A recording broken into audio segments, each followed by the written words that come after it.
இதையெல்லாம் மறைச்சிட்டு இன்னைக்கு பெரிய மகா யோகியரை போல ஊர் ஊரா போய் பழனிசாமி அவர்கள் பேசிக்கிட்டு இருக்கிறாரு.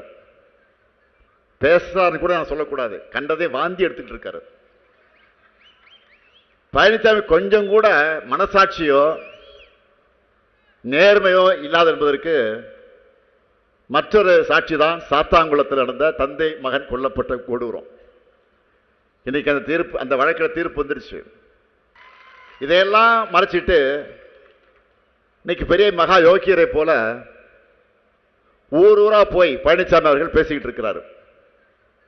பேசுறாருன்னு கூட நான் சொல்லக்கூடாது, கண்டதை வாந்தி எடுத்துக்கிட்டு இருக்காரு.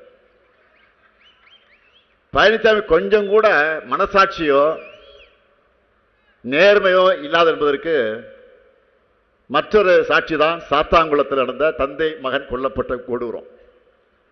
இன்னைக்கு அந்த தீர்ப்பு, அந்த வழக்கில் தீர்ப்பு வந்துருச்சு.